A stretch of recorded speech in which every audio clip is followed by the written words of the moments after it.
Wolololololo. Wane jomoru wako president thuru wakabondo kasipulka.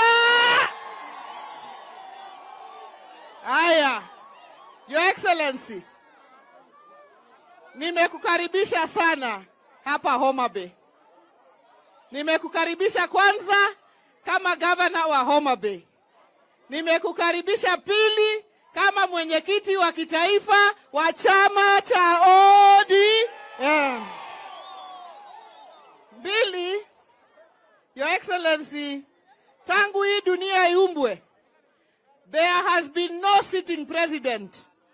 Hakuna rais ambaye amekaa kwa kiti ambaye amefika hapa eneo ya Kabondo Kasipul. Kwa hivyo, hakuna pia rais amefika hapa Temo. Hata walikuwa wanafikiria wamesaulika. Lakini wewe leo umefika.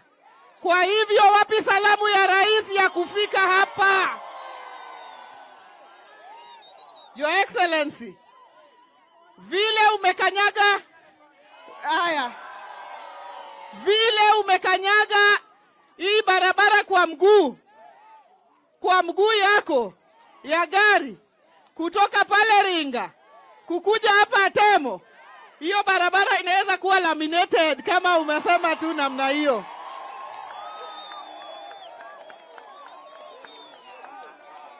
Your Excellency, umetukumbuka. Tulikuwa hapa kwa baridi tunakaa namna hii. Tulikuwa tunafikiria tumesahauliwa. Wewe umechukua kijana yetu anaitwa Mheshimiwa John Mbadi Ng'ong'o, ukamweka akakuwa waziri wa pesa, na kuanzia wakati wa independence hakuna mtu kutoka hii region amekuwa Minister for Finance. Kwa hivyo hiyo pia ni historia. Your Excellency, juzi kuna mambo ya bus, Mheshimiwa Ivo Bara ataongelea. Mheshimiwa, nikimalizia, umesema mambo ya maji, wao watu wa hapa watakunywa maji, na hiyo tunashukuru sana.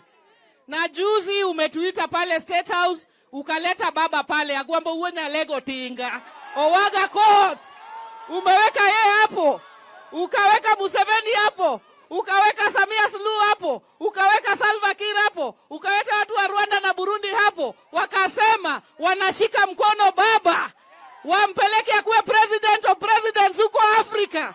Tunakushukuru Your Excellency. Asante sana kwa sababu baba ndio roho yetu, tunadunda namna hii dum dum dum dum.